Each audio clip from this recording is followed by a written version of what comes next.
Yun guys, ngayon ay 2 months ko nang nakatigil sa pag-iinom. Nung nakaraan pa, bale pang 64 days na ngayon. Ngayon na ako nakagawa ng video. At galing sa ilang dekadang pag-iinom, at sa wakas, nagawa ko ng 2 months. Wala lang, naisipan ko lang siyang alisin kasi nga, yung alak pala ay lason na iniinom natin. Alam natin masama pero hindi natin alam na kung gaano siya, ganun kasama na kumbaga lason talaga siya na iniinom natin. Nilalagay natin sa katawan natin. Nakaraan kasi tinitigil ko na rin siya. Ang napapansin ko, pagka tinigil ko siya ng tuloy-tuloy, mas madali. Pero once na tinikman ko na siya uli, doon ako nahihirapan, magtutuloy-tuloy na naman siya bawat gabi akong iinom at hanggang sa mahirapan na naman ako na kung paano ko siya ititigil. Tapos ganun uli, pag natigil ko na naman, okay na uli, tuloy-tuloy na uli. Tapos ganun lang uli, paulit-ulit lang, kaya itong uli, nagpasya na ako na ano kaya kung ituloy-tuloy ko. Tapos yun, nag-search ako sa YouTube at yun, ganda pala. Na pag tinigil mo, gaya ng mga sinabi ng mga nakatigil, nagkakaroon sila ng success, mas nagiging maganda yung buhay nila, yung sa pamilya, nagiging mabuting tatay o nanay sila sa mga anak nila. Tapos sa financial, siyempre gastos yung alak, gabi-gabi ka ba naman, diba? Kaya malaki talaga yung masisave mo sa financial tsaka sa oras. Kaya sino ba naman di gustuin ng ganun? Maging best version of yourself dahil lang sa pagtigil mo sa alak. Bali ang technique lang, hindi ko sinasabi na hindi na ako iinom habang buhay. Ang ginagawa ko lang, hindi ako iinom ngayong araw.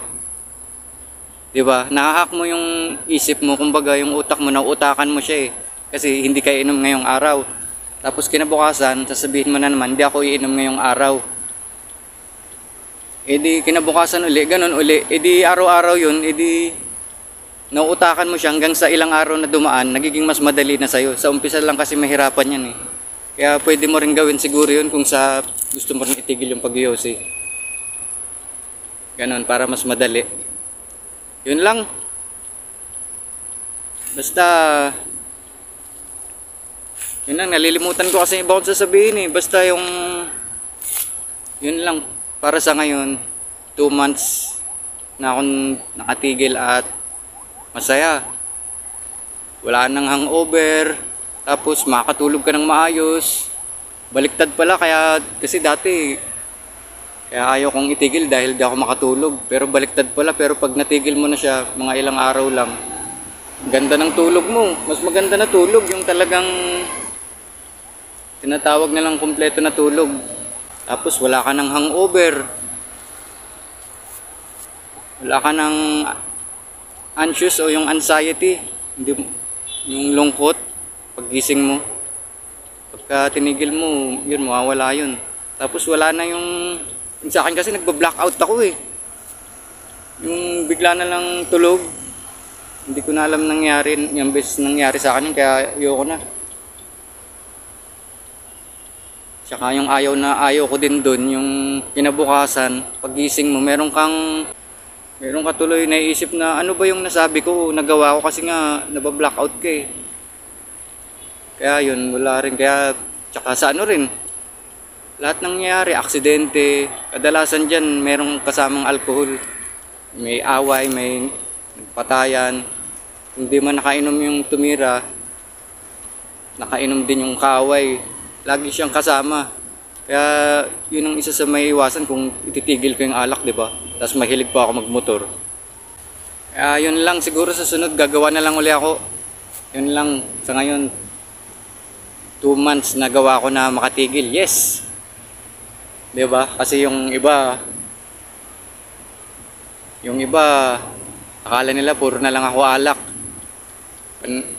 Panay yung huli kong mga video, panay nagiinom tapos pulutan. Tapos ngayon, ito nakita nila 2 months na nakatigil. Ayun pang isa sa nagustuhan ko, gaganda daw yung itsura mo doon. Ewan ko kung maganda itsura ko dyan ngayon. Tingnan nyo na lang dyan. Sa 2 months kong nakatigil. Kasi yung alak ginagawa daw dry yung skin natin pero pag tinigil mo siya, hindi na siya dehydrated. Kaya yun. Basta tignan nyo na lang dyan kung ano itsura ko dyan. Tapos yun pala isang rin sa technique, umiwas ka na lang din sa pumunta sa alam mong mapapainom ka. Ganun ginawa ko sa tropa ko kainuman ko kasi si Pogi. Pagtapos kasi namin mag-basketball diretso sa bahay, inom ginawa ko. Lagi kunwari may gagawin ako, kaya babiyahe pa ako ganun lang. Tapos pag hindi mo kailangan magpaliwanag sa kanila. Magsinungaling ka lang, masakit tiyan ko ganun. Basta hindi mo kailangan magpaliwanag. Di kagaya sa akin, nagdadahilan na ako kunwari may gagawin o babiyahe pa. Di sa ilang linggo, tuwing Lunes lang naman kami nagkikita, di hindi niya napapansin ngayon.